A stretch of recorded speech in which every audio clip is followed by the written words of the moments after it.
어렸을 때 생각을 해보면 강해져야겠다라는 생각을 많이 했던 적이 있었던 것 같습니다. 그 이유는 제가 강하지 않았기 때문에 그랬던 것 같습니다.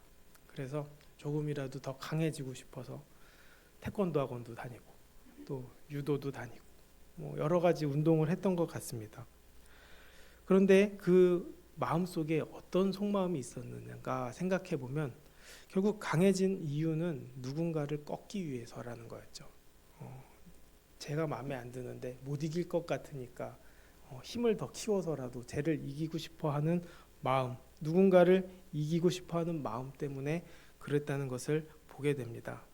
왜냐하면 센 친구들이 자기 목적도 좀 빨리 이루는 것 같고 또 학교 안에서도 원하는 대로 움직이는 것 같으니까 더 그랬던 것 같습니다. 그래서 가끔도 이렇게 슈퍼히어로 영화를 보면서 나도 저 사람들처럼 저런 능력이 있었으면 좋겠다 하면서 여전히 그런 마음을 가졌다는 것이죠. 그러나 문제는 그 속마음은 결국 누군가를 지배하고 또 내가 더 올라서고 내가 더 갖기 위함이라는 것입니다. 기도할 때도 마찬가지입니다. 결국 그 기도는 어떤 기도가 될까요? 결국 내 목적을 위해서 기도한다는 것입니다. 문제는 하나님을 이용하면서 하나님을 이용한다라고 생각하지 않고 주님을 의지한다라고 생각하면서 내 목적을 위해 하나님을 이용하며 기도할 때가 많다는 것이죠. 응답이 될 때도 있습니다. 그러나 대부분 응답이 되지 않습니다. 그래서 기도하지 않아도 되겠다라는 생각을 한 적도 있다는 것이죠. 그런데 지금 생각해 보면 결국 응답 안 되는 것이 복이었다는 것입니다. 이루어졌다면 제가 더 나아졌을까요? 아니라는 것이죠. 더 큰 문제만 야기할 것입니다. 또 받아도 만족하지 못합니다. 더 가지겠다고 더 기도할 것입니다. 죄인이기 때문에 결국 욕망만 더 커져버린 것이죠. 더 탐욕스러워지고 더 큰 갈등을 일으키고 악순환만 가득해진다는 것입니다. 결국 그렇게 힘을 갖기 원하고 또 힘의 논리를 추구하면서도 결국 누구에게 힘이 있는지 잊어버린 채 구하는 것이죠. 사실 가장 큰 분이신 하나님을 잊어버립니다. 그렇기 때문에 큰 힘 그리고 교만이 무서운 것입니다. 결국 교만 때문에 망하고 무너지지 않습니까? 그러나 하나님도 자신의 뜻을 이루십니다. 가장 큰 힘을 가지신 이가 결국 자신의 뜻을 이루는 방법은 세상의 방법과는 반대되는 길을 선택하셨다는 것이죠.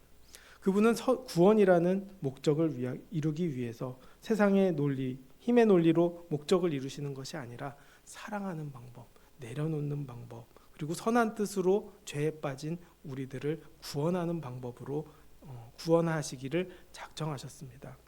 사실상 그분을 따라가면 되는데 결국 그분의 생각과 내 생각이 부딪힘으로 인해서 우리의 삶이 어려울 때가 많습니다. 하나님은 구원받을 사람이 한 명도 없는 이 세상에서 하나님의 나라를 이루시겠다고 결정하셨지만 결국 우리는 그 생각을 따라가지 못할 때가 많다는 것입니다. 그래도 하나님은 끝까지 이루십니다. 아브라함을 선택하셨고 이스라엘을 선택하셨습니다. 또 이스라엘에게 약속하시고 주님의 뜻을 이루기를 원하십니다.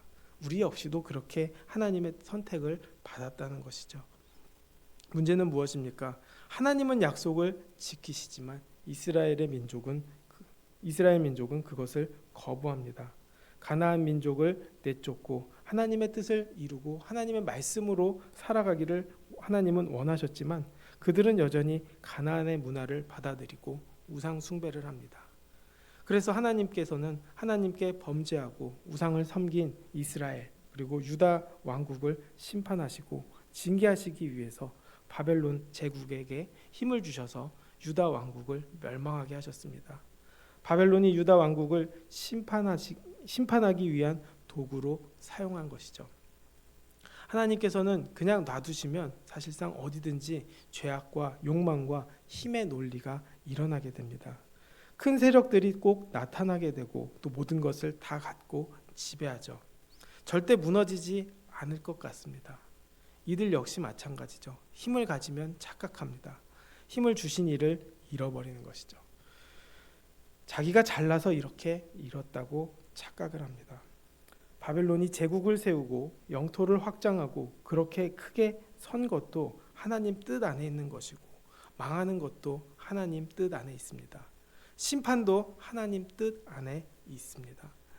하나님의 뜻을 저버리고 고개 돌린 이스라엘이 다시 하나님께 마음을 돌리게 하기 위해서, 돌이키게 하기 위해서 도구로 바벨론을 사용한 것뿐이죠.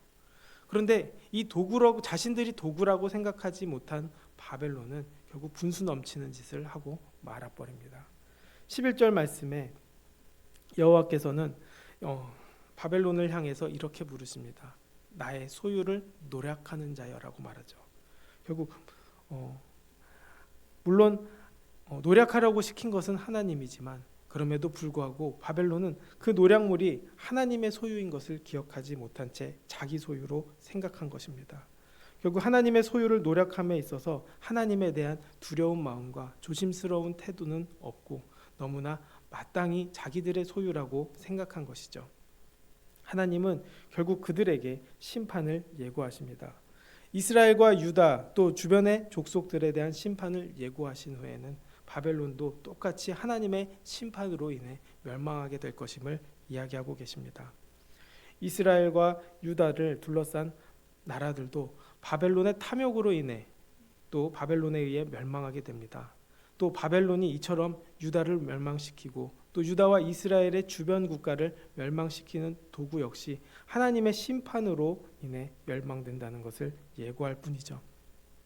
그래서 예레미야서 마지막 부분은 바벨론에 대한 하나님의 심판과 바벨론의 멸망을 예고하는 내용으로 채우고 있습니다. 본문에는 결국 바벨론의 폐허와 멸망이 임한다라고 다양하게 말씀하고 있죠.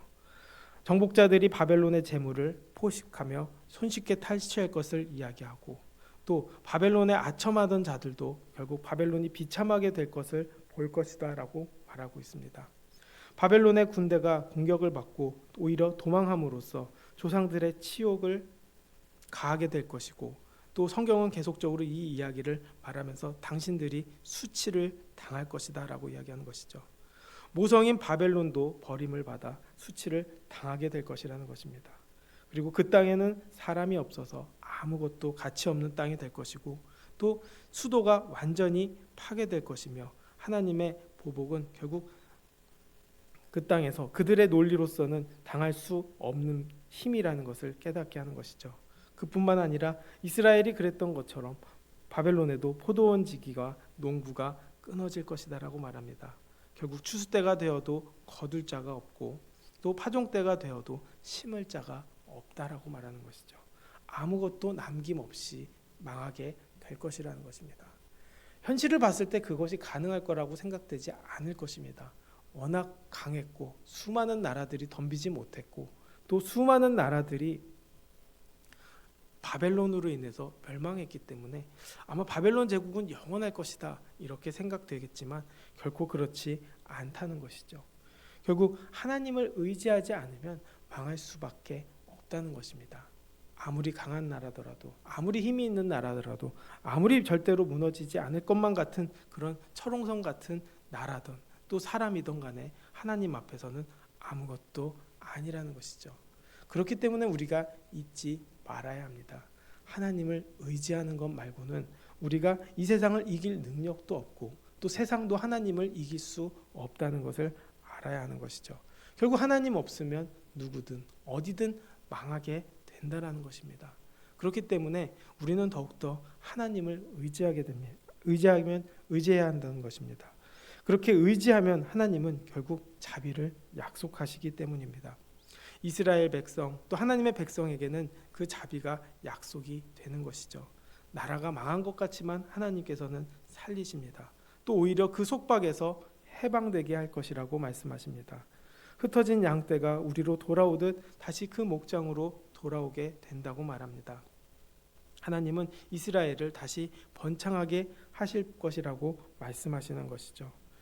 그들은 고국에 다시 돌아올 뿐만 아니라 또 위로를 받고, 또 가장 아름답고 비옥한 땅인 갈멜과 바산에서 소출을 먹으며 또 하나님을 섬기고 예배할 수 있는 그 자리로 돌아오게 될 것이라는 것이죠. 결국 하나님께 돌아오면 가능한 일이라는 것입니다. 하나님께서 인도하시면 우리가 시온에 이르게 하실 뿐만 아니라 정말 갈멜과 바산으로 인도하듯 우리를 인도하신다는 것이죠. 결국 불법을 파하면, 불법을 물리치면 하나님께서 돌이키고 하나님께서 살리신다는 것입니다. 결국 우리가 불법을 저지르지 않으면 됩니다. 하나님과 멀어지지 않으면 됩니다. 하나님만 바라보게 되면 됩니다. 하나님만 의지하면 결국 우리의 죄악도 사라지는 것이고, 또 우리의 죄악뿐만 아니라 하나님께서 품으셨던 노여움마저도 그쳐질 것이죠. 그리고 다시 화평을 약속하십니다. 그리고 이 사실은 하나님께서 얼마나 준비하셨는지 또 인도하셨는지를 알게 되는 것이죠. 이 예언을 하시는 이유는 뭘까요? 결국 망한다가 목적이 아닙니다. 돌이키기를 원하신다는 것이죠. 제발 돌이키면 다시 영화를 얻게 하겠다고 말씀하시는 것입니다. 우리의 인생을 보장해 주시겠다고 말씀하시는 것이죠. 우리를 지켜주시고 또 우리의 삶을 보장해 주시겠다는 것이죠. 그런데 문제는 인간은 죄악으로 인해서 결국 그 보장을 우상에게 바랄 때가 있습니다. 또 우상에게 의지할 때가 있다는 것이죠. 그래서 그렇기 때문에 수많은 사람들이 우상을 숭배하는 것이고, 또 겉으로도 하나님을 믿는 척 습관처럼 이야기해도 결국 힘과 권력에 빠져서 거기에 숭배하는 사람들이 여전히 있다는 것입니다. 그렇기 때문에 우리가 꼭 기억해야 하는 것은 이 모든 과정 속에서 결국 하나님을 바라보는 것이 가장 우선이 되어야 되는 것이죠. 세상의 권력과 힘이라는 우상을 의지하면 결국 파멸의 길을 갈 뿐이라는 것입니다. 그 어떤 힘과 능력과 부도 하나님 앞에서는 무력하기 때문입니다. 영원할 것처럼 보여도 결국 착시 현상일 뿐이라는 것이죠. 지금 이 시대도 마찬가지입니다. 강한 자들과 또 강한 세력에 의해서 하나님의 강함이 보이지 않을 때가 있습니다. 하나님께 기도하는 것만큼 의미 없게끔 만드는 시대가 지금의 시대입니다.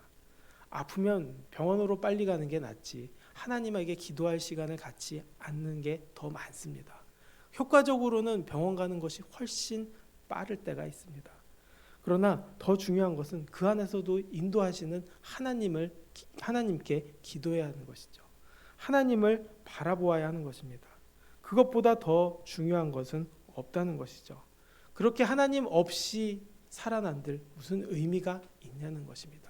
살고 죽는 것은 하나님께 달려 있고 하나님의 인도하심을 더욱더 바라보고 기도하게 되기를 원합니다. 그랬을 때 이 세상을 이길 수 있습니다.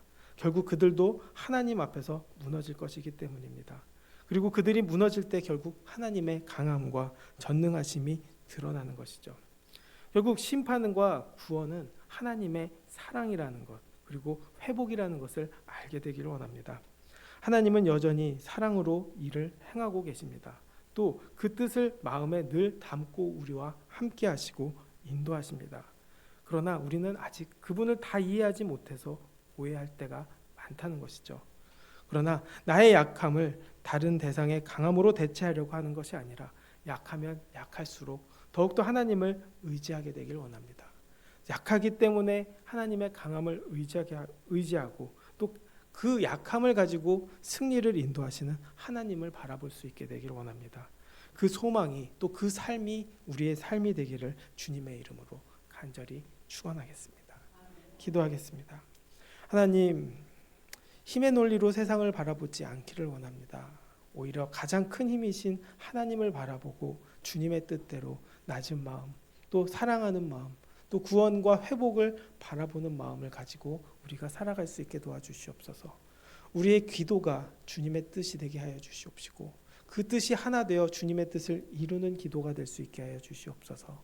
우리의 생각과 마음이 늘 주님께 초점을 두고 살아가는 삶을 통해 아버지, 이 현실에서는 바보같이 보이고 안 될 것 같이 보이는 현실이지만 결국 주님이 이기시는, 또 주님이 이기시는 것을 우리가 늘 바라볼 수 있는 은혜를 우리 삶 속에서도 누리게 하여 주시고 이 땅에서도 보여 주시옵소서.